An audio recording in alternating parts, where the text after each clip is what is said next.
Just 15 seconds, that's all. That isn't much, is it? 15 seconds. Killing me won't calm your conscience. You don't really want to kill me, Grayson. Just relax. Sit down.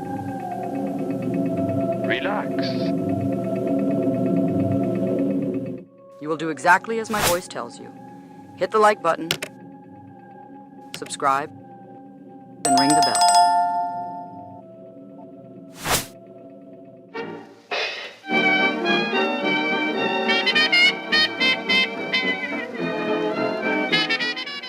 It has been labeled as the golden age of the cinema, filled with big stars and lavish productions. And during those years, Hypnosis found a way to be included in many of these productions. Fear in the Night is a 1947 film starring DeForest, Dr. McCoy Kelly, as a bank teller who dreams that he stabs a man in a room of mirrors. Later, he finds himself in a strange house with a room of mirrors that resembles the one in his dream. It is later revealed that he has been manipulated all along by an evil hypnotist.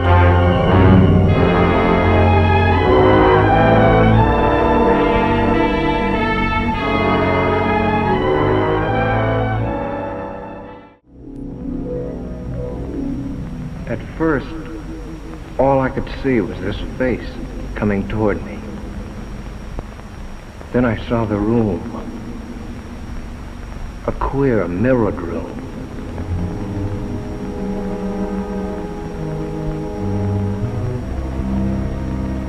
And somehow, I was inside it. There was danger there. I knew that. I wanted to turn and run, but I couldn't. It seemed as if my brain was handcuffed, and I had to do what I'd come to do.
A dream. I'd like to hear the rest of this. There isn't any rest of it. I've told you all there is. Never mind. Now, who was he? Did you know him? Now, tell it to me step by step, like to a 6-year-old kid. Okay. Well, the guy's name was Berg. He'd been living in the room about, a week or 10 days before that. Used to see him in the elevator. Chatted with him a couple of times in the lobby. All right. Now, tell me what happened the night his light went out. Well, I'd been in bed for some time, reading the paper like I do every night.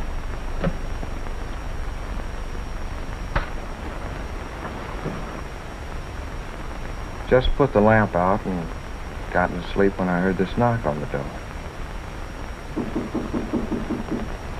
Who is it? Harry Berg from next door.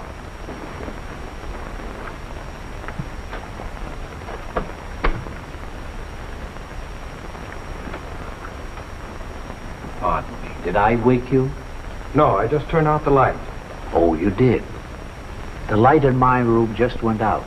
That's why I wanted to see you. I thought maybe the circuit was off. Your light working? Try it.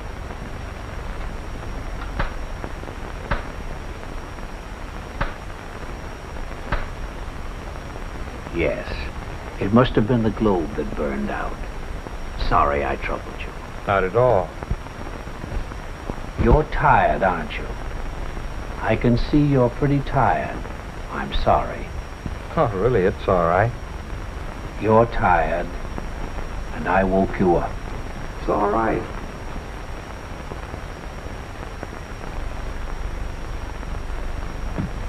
I guess he kind of had a one-track mind. Used to mumbling to himself, maybe. Anyway, he finally closed the door and went away, and I dropped off to sleep. Now, wait a minute. Are you sure the door closed after him? Did you see it close? Did you hear it close? Did it go like this? Did it make a click? Or did it go like this, without a click? I can see you're having trouble giving me a definite answer. You don't remember it either way.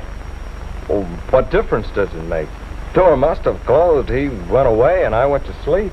He was standing there with a candle in his hand, and he kept saying, "You're tired."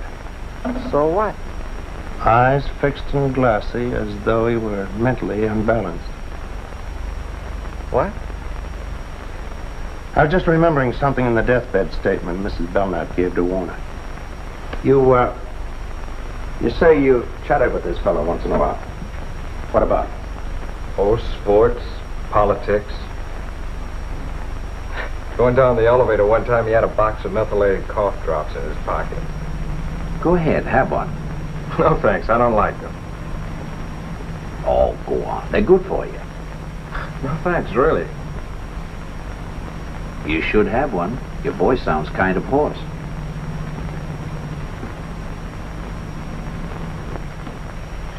I took one because I kind of felt sorry for him. Really hate those cough drops. Testing willpower. You seem to make something out of this silly thing. What is it? I'm just guessing, that's all. You get some sleep, kid. Where are you going? Hey, I thought you were going to stay here tonight. You're gonna have to take one of your hats. I'm going out to the Belknap home and the Warner's headquarters while I'm out there. Now? All the way out there, this hour of the morning? I don't know what I've got yet, if anything. And Vince, don't try any more shortcuts.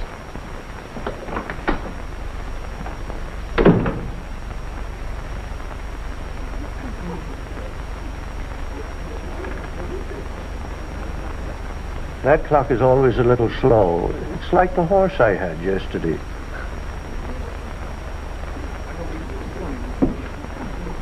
Hello, kid. Come on up to your room. A little called a while ago. She's been worried. Married to a cop for 15 years and still worried. You didn't tell her anything? No.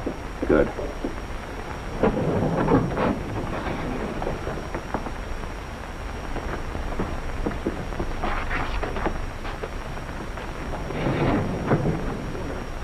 You've been up there all this time till now? I'll be back to town once in between, get something I needed, get a leave of absence. What for? I'll tell you later.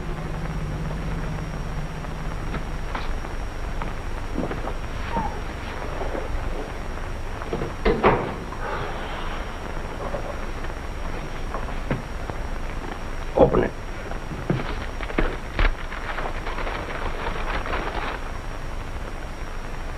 Well, who is it?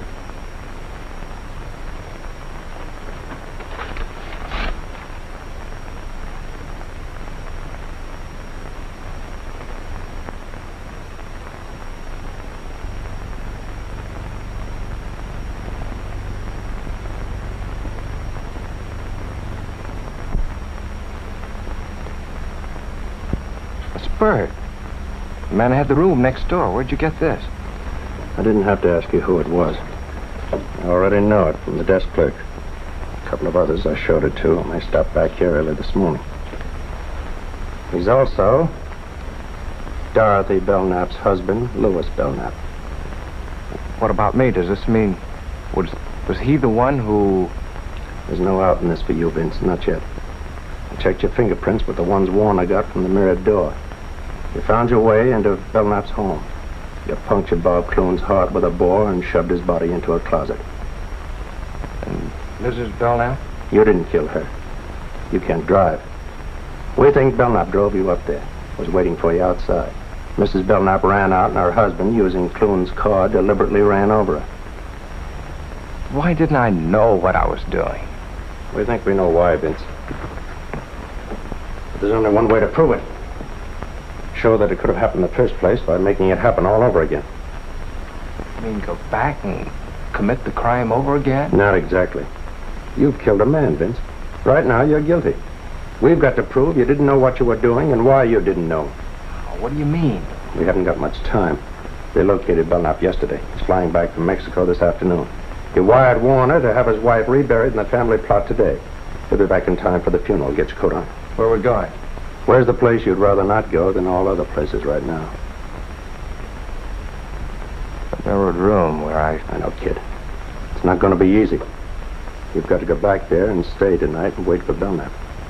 He may be a dangerous killer, but it's your one chance to save yourself from paying for a murder. Think you can make it?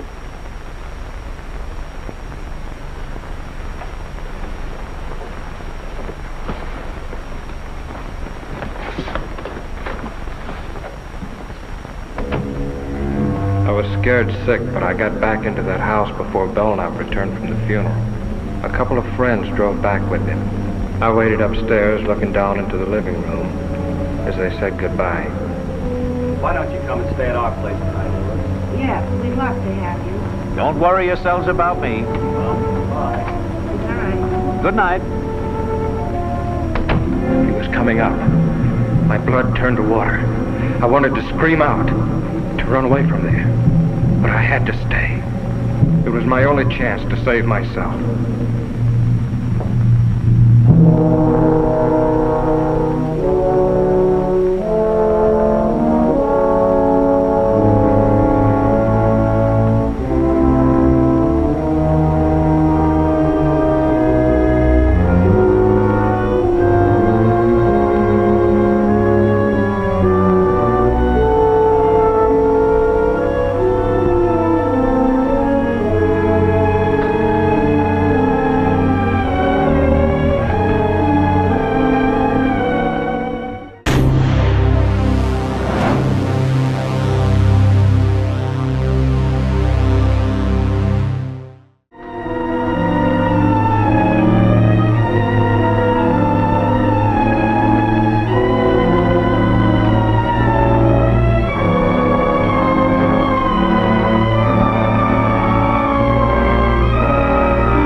How'd you get here? You showed me the way, didn't you? You remembered coming here? You didn't think I would, did you? You couldn't have. Then how did I get here? You explain it. How long have you been in here? Like this? Since shortly before dark. I got in while you were at the funeral. Who'd you bring with you? Just this. You remember the drive up? You couldn't have. You had the look. The typical look Of the hypnotized subject? I faked it. I was holding a thumbtack pressed into each palm the whole way, so I wouldn't go under, no matter how good you were at it. Then why did you do everything I directed? When I put the knife in your hand and told you what to do, you took it, and... I thought maybe you'd pay off to keep me quiet. And then if I balked, I figured I'd get a knife in my back. But what happened? What went wrong inside? I let you out of the car, told you what to do. I dropped the knife somewhere in the dark, but I came up anyway. Clune was stealing your dough and about to run out with your wife, wasn't that it? Yes. Yes. But how? I would have been killed by Clune, only your wife handed me a boar by mistake, and I had to use it to save myself. Oh, that explains how she got out of the house. I had to finish her with his car. I might have known you were under imperfect control. Oh, your control is perfect enough, Bill, now. Don't let that worry you. You still have the knack. But you just said... Yeah, and you fell for it. I didn't know what I was doing when I came up here to do your dirty job. I'd have never found you, but I saw your picture in the paper as a husband of the murdered woman and recognized you as Bird. I didn't come here to be paid off for what I did. Even though your will is stronger than mine, you know you couldn't make me commit murder. I killed that man in self-defense. But I'll never be able to clear myself in the eyes of the law. Ever. I'm going to make you pay for doing that to me. Now. This way. Wait. Don't do that. Alive, maybe I can do something for you. I'll give you money. I'll get you out of the country. No one will know. My conscience will know. I've got an honest man's conscience in a murderer's body. You should have let me alone, Belknap. That was your mistake. Wait, 1 minute. Give me 1 minute to make you see. Just 60 seconds. You don't want to kill me. Those two were plotting against me for months. I knew it. That's why I planned the whole thing. I had to do it. Don't you understand? You can understand that. Stop it, Belknap. Just a few seconds, please. You don't want to kill me. Look up. Look up, please. See? Just 30 seconds. And I'm sure I can make you understand. Just a few seconds. Shall we take him now? We've got to let him finish. We've got to have proof for a jury that he can actually put him under. Just 15 seconds, that's all. That isn't much, is it? 15 seconds. Killing me won't calm your conscience. You don't really want to kill me, Grayson. Drop your gun.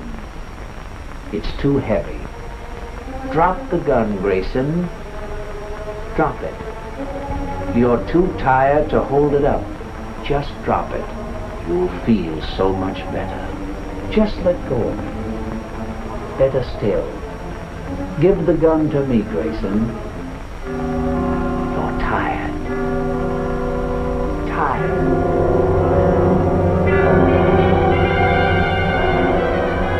That horrible curtain closed over me again. I couldn't fight it. I knew he was taking me somewhere. I didn't want to go, but my brain was handcuffed. And I was walking through another nightmare.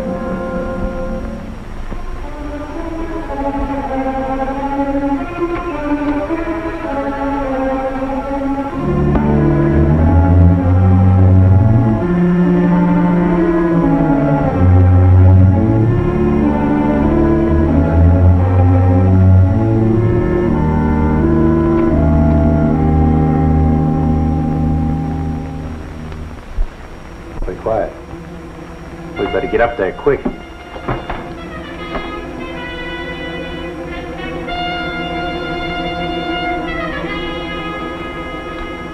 Hurley, Warner! He's got him out in the car by the garage.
Write what I say. I am wanted for the murder of those two people at the Belknap house. I have no chance.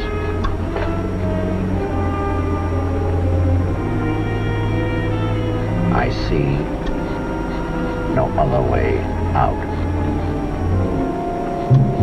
Sign it. Vincent Grayson.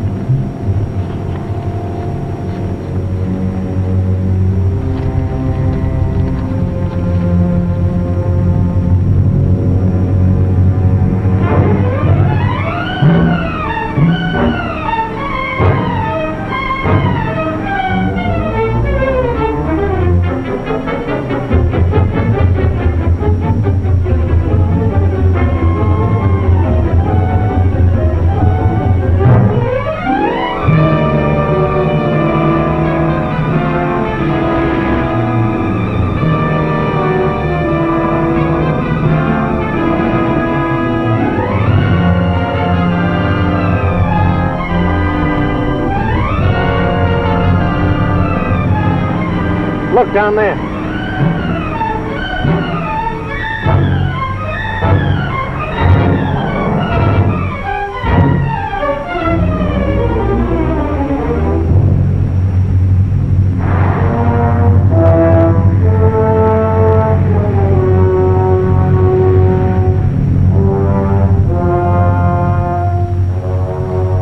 All right, get out.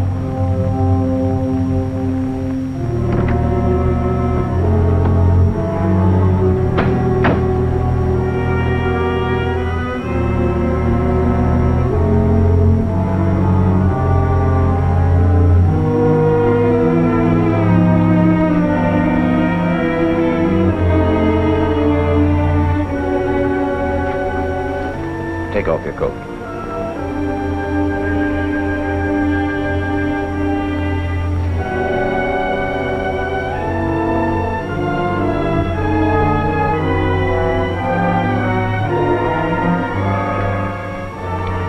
This way you'll find peace.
You all right now, kid? Yeah. Yeah. All of a sudden, I'm all right.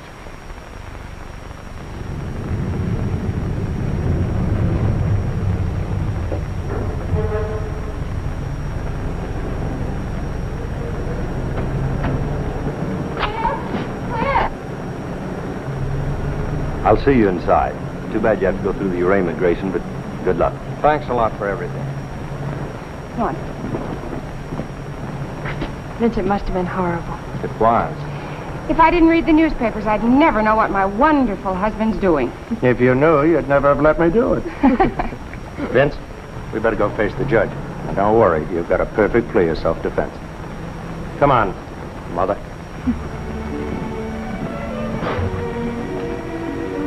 Scared, darling? I'll be glad when it's over. I'll be right there with you all the time.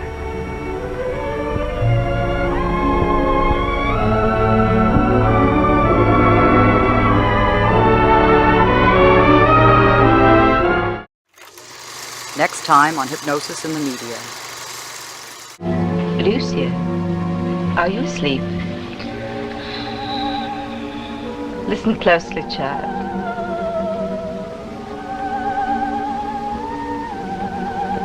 You love Sherman.